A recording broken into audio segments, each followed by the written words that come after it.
스테노시스라고 합니다. 스파이널 커넬 스테노시스 SCS라고 하죠. 그래서 이 척추에 있는 커넬, 이 공간에 협착이 일어나는 것을 스테노시스라고 하죠. 그러면 우리가 스테노시스는 크게 세 가지로 분류할 수 있어요.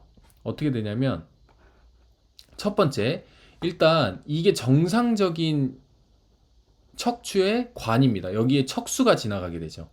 그렇죠? 그랬을 때 첫 번째는 무엇이냐면 이 황인대라고 해서 리가멘텀 플레이범이라고 해서 황인대가 어떻게 되어 있냐면 우리가 여기가 전방이고 여기가 후방이잖아요. 그랬을 때 리가멘텀 플레이범은 이 후방 이 뒤쪽에 붙어 있는 종인대입니다.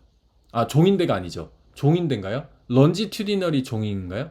그쵸? 일자, 수직. 그쵸? 횡인대는 가로죠. 맞아요. 종인대요. 그래서 쭉 위아래로 붙어 있는 굉장히 두꺼운 근육이에요. 그래서 이 두꺼운 근육이 아니죠. 두꺼운 인대입니다. 그래서 이 인대가 어떤 역할을 하냐면 우리가 상체를 숙일 때 있죠. 그 상체를 숙일 때 이 인대가 늘어나 주면서 척추를 안정화시켜주는 역할을 해요. 굉장히 이 인대는 중요한 인대입니다.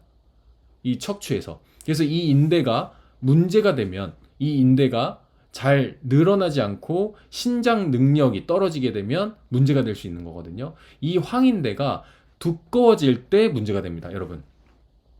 여러분, 나이가 들면 어떻게 되죠? 피부가 탱탱해지나요? 아니면 뭔가 두꺼워지지 않나요? 막 뭐라고 하죠? 이렇게 잡을 때, 피부를 잡을 때 굉장히 노인분들일수록 두껍잖아요. 이게 무엇이냐면 퇴화의 증거입니다. 그래서 나이가 들어감에 따라, 노화됨에 따라 이런 인대들도 굉장히 두꺼워집니다. 그러면 이 인대가 두꺼워진다라는 뜻은 무엇을 의미할까요? 그렇죠. 이 공간을 좁아지게 만드는 겁니다. 그렇죠. 이렇게 좁아지게 만드는 거예요. 이게 첫 번째 원인입니다. 여러분. 그렇다면 여러분들이 만약에 황인대에 대해서 조금 더 공부를 하고 싶으시면 어떻게 해야 돼요? 찾아서 공부하시면 되겠죠. 그리고 두 번째는 이 후관절 보이나요? 이 후관절? 우리 파셋 조인트라고 하는 이 후관절이 잘 매끄럽게 윤활하게 움직이고 굴곡과 신전을 만들어낼 수 있도록 잘, 그쵸? 보존되어야 하는데 여러 이유에 의해서 뭐 예를 들면 노화도 있을 수도 있고 아니면 거기에서의 관절염이 있을 수도 있을 것 같고요. 뭐 퇴행성 관절염도 여기에 관절이니까 연골이 있으니까 있을 수 있거든요. 그렇게 계속 마찰이 일어나고 두꺼워지고 석회화가 되면 어떻게 되냐면 hypertrophy of facet joint 두꺼워지게 됩니다. 그러면 이 facet joint가 보세요. 이거를 어떻게 지우지? 지우는 게 갑자기 안 되네. 오케이, 그냥 갈게요.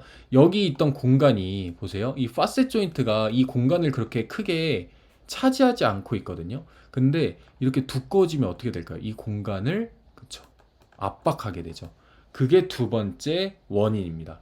그렇죠. 그리고 세 번째 원인은 디스크 자체가 팽윤되면서 즉 부풀어 오르면서 발생하는 문제가 바로 그렇죠. 세 번째 원인이 되는 거예요. 그러니까 여러분 디스크랑 굉장히 흡사한 연관성이 있어요. 그래서 이 척추 협착증과 척추 디스크는 같은 증상을 발현시킵니다. 왜? 신경학적 문제이기 때문에. 보세요. 여기서 이 공간, 이게 척수 공간이거든요. 여기서 파셋 조인트가 두꺼워지거나 또는 팽윤되거나 아니면 뒤에 있는 이 황인대가 두꺼워지면서 여러 원인들에 의해서 발생하는 신경학적 증상입니다. 이게 바로 척추 협착증이에요, 여러분. 그래서 척추 협착증은 네 가지로 나눈다고 합니다. 네 개의 분류로. 첫 번째, 센트럴 커넬. 센트럴 커넬. 이 척수, 스파이널 코드라고 하는 이 척수의 정중간이 좁아지는, 압박을 받는 스테노시스가 바로 센트럴 커넬. 첫 번째. 그리고 far lateral은 무엇이냐면 바로 이 central 커넬 옆에 쪽이 좁아지는 겁니다. 그러니까 여기는 안 좁아져요. 여기가 좁아집니다. 이것을 far lateral이라고 합니다. 그리고 foraminal zone이라고 해서 foraminal 이거 여기 그렇죠. 여기에 척추에 있는 이 디스크가 여기에서 발생되는 거예요. 보시면 여기 척수에서 각 갈래들이 나오게 됩니다. 그럼 여기를 바로 foraminal zone이라고 해요. 여기가 압박을 받는 경우도 있어요. 그러면 굉장히 디스크랑 흡사하겠죠. 그렇죠? 이 디스크와 굉장히 흡사한 증상을 여기서 발현시키게 된다. 그 다음에 extraforaminal은 무엇이냐면 이 foraminal 바깥쪽에 있는 이 공간에서의 문제가 생기는 경우. 그런데 사실 여기서는 큰 문제가 되진 않겠죠. 공간 자체가 워낙 크잖아요. 그렇죠? 그렇지만 여기서 가장 문제가 될 수 있겠죠. 그래서 얘네들을 체크할 필요가 있다. 그래서 어디에 문제가 생기느냐. 만약에 여러분 중간 부위에 압박이 되면 어떻게 될까요? 여러분 조금 더 바일레터럴이라고 해서 왼쪽과 오른쪽이 균등하게 통증을 만들어낼 수 있는 상황이 된다. 그런데 반대로 이쪽이나 foraminal zone이나 여기에서의 문제가 되면 어떻게 될까요, 여러분? 그렇죠. 한쪽으로의 증상이 조금 더 심화될 수 있다. 이렇게 이해하시면 됩니다. 여기까지 척추 협착증에 대해서 간단하게 말씀드렸습니다. 그러면 어떤 증상이 발생하느냐를 살펴봤을 때 일단 로어백, 즉 요추나 엉덩이나 허벅지, 레그에 페인이 발생하게 됩니다. 페인이 발생하게 되고 그 다음에 이제 타는 듯한 통증이나 약간 날카로운 아니면 뭐 덤한 이런 통증들이 발생하게 되죠. 그 다음에 마찬가지로 바일레터럴 페인이 발생합니다. 왜? 척추 디스크는 어떻게 되죠? 척추 디스크는 여러분 여기에서 발생하는 겁니다. 그렇기 때문에 한쪽의 통증이 극심하게 되는 경우가 많아요. 그렇죠? 여러분 디스크 터지신 분들 한쪽만 마비되는 경우가 굉장히 많죠. 그렇지만 이 스테노시스는 두 다리에 영향을 줄 수 있다. 하지만 not entirely symmetrical. 이게 무엇이냐면 여러분 정말 정직하게 이 정중간을 압박할까요, 여러분? 해박적으로? 그런 경우는 쉽지가 않아요. 그렇기 때문에 정말 동등하게 왼쪽 다리와 오른쪽 다리가 동등하게 통증이 정말 똑같이 일어나느냐? 그렇지는 않다. 센트럴 커넬. 그렇죠? 센트럴 커넬. 여기서.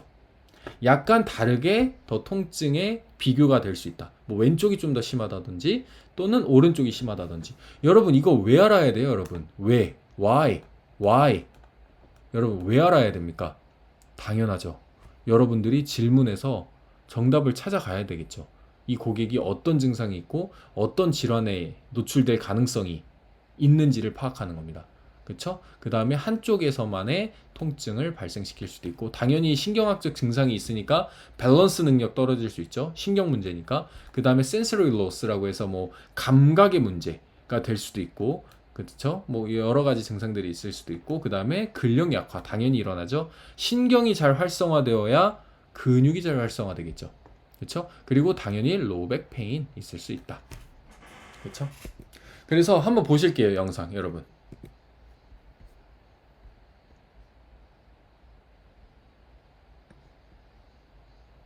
여기서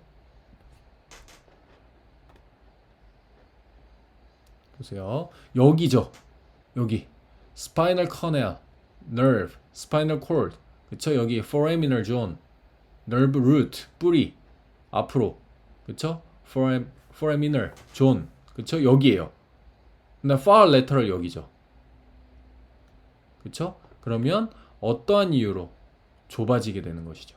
그쵸? 팽윤된다거나 본 스퍼가 일어난다거나 황인대가 두꺼워진다거나 그쵸? 여기 파셋 조인트 보이세요? 여기가 파셋 조인트거든요. 파셋 조인트가 누르게 될 수도 있는 거죠.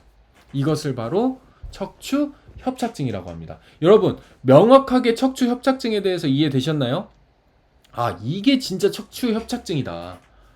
명확하게 여러분들 머무타운에서 확인하셨습니까?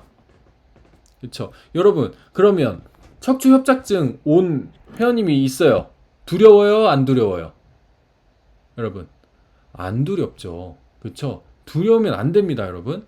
우리 이렇게까지 했는데, 그쵸? 두려울 수가 없죠. 자신감 뿜뿜이죠. 왜? 디스크와 척추 협착증을 정확하게 비교할 수 있고 파악할 수 있으니까. 그쵸? 보세요.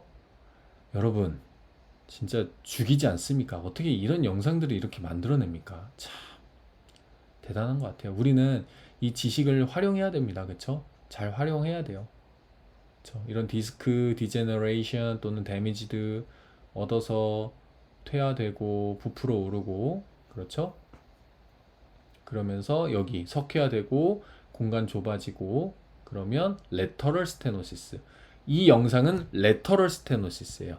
여기 보세요. 여기 레터럴 여기. 아까 첫 번째 영상 이 영상은 어디? 여기 센트럴 커넬 이렇게 나뉘게 됩니다, 여러분.